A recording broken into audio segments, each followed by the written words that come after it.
আচ্ছা, এসএসসি পাশ করার পর একটা জিনিস সবচেয়ে বেশি দরকার হয়, সেটা কি?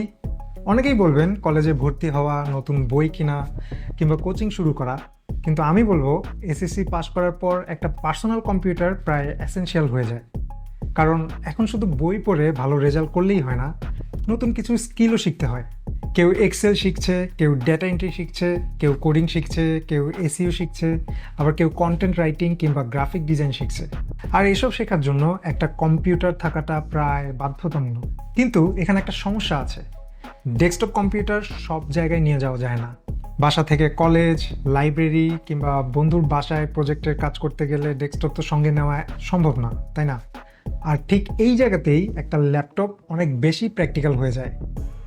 আর যদি বাজেটের মধ্যে একটা জিপিইউ ল্যাপটপ পাওয়া যায় তাহলে তো কথাই নেই। আজকে আমি কথা বলবো কিউবিটসের আলফা N95MX নিয়ে।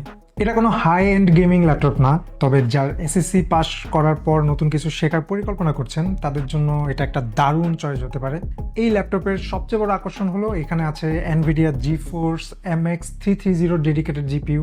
সাধারণত এই বাজেটে বেশিরভাগ ল্যাপটপে শুধু ইন্টিগ্রেটেড গ্রাফিক্স দেখা যায়, কিন্তু এখানে ডেডিকেটেড জিপিইউ থাকার কারণে ফটোশপ, ভিডিও এডিটিং কিংবা জিপিইউ এক্সিলারেটেড অনেক সফটওয়্যার তুলনামূলক ভালো পারফরমেন্স দেয়। এমনকি মিড রেঞ্জের অনেক গেমও ডিসেন্ট সেটিংসে খেলা যাবে। ভেতরে প্রসেসর হিসেবে ব্যবহার করা হয়েছে ইন্টেলের 12 Gen N95 প্রসেসর। এখানে আছে 4টি কোর, 4টি থ্রেড, টার্বো ফ্রিকোয়েন্স 3.40 GHz পর্যন্ত এবং 6 MB স্মার্ট ক্যাশ। এখানে অনেকেই ভাবতে পারেন N95 প্রসেসরের সঙ্গে ডেডিকেটেড জিপিইউ কেমন কম্বিনেশন। সত্যি বলতে বাজেট রেঞ্জের মধ্যে ইন্টেল N95 আর NVIDIA MX 330 কিন্তু বেশ ভালো একটা কম্বিনেশন। মেমোরির দিক থেকেও ভালো সুবিধা রাখা হয়েছে। DDR4 3200 মেগাহার্টজ র্যাম ব্যবহার করা হয়েছে এতে, এবং চাইলে 32 GB পর্যন্ত আপনি এটাকে আপগ্রেড করে নিতে পারবেন। স্টোরেজ হিসেবে আছে western ডিজিটালের NVMe PCIe Gen 3 SSD, এবং সেটা 2 TB পর্যন্ত আপগ্রেড করা যাবে। এবার একটু ডিজাইনের দিকে তাকানো যাক। এটা 15.6 ইঞ্চির একটা ল্যাপটপ। পুরো ল্যাপটপটা মেটালিক গ্রে ফিনিশে তৈরি করা হয়েছে। ওয়েট মাত্র 1.68 কেজি, মানে কলেজের ব্যাগের মধ্যে রেখে সহজেই ক্যারি করা যাবে। ডিসপ্লেতে আছে full HD IPS panel. Display resolution 1920x1080। 178 degree viewing angle থাকায় বিভিন্ন দিক থেকে ডিসপ্লে দেখতে কোনো সমস্যাই হবে না আপনার। অনলাইন ক্লাস কিংবা ভিডিও কলে অংশ নেওয়ার জন্য উপরে 2 মেগাপিক্সেলের এইচডি ওয়েবক্যামও দেওয়া হয়েছে এতে। কিবোর্ডটাও বেশ ইন্টারেস্টিং।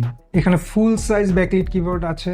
টাইপিং এক্সপিরিয়েন্সও বেশ কমফোর্টেবল। কিবোর্ডের নিচে বড় ট্র্যাকপ্যাড, সঙ্গে বায়োমেট্রিক ফিঙ্গারপ্রিন্ট সেন্সরও দেওয়া হয়েছে এতে।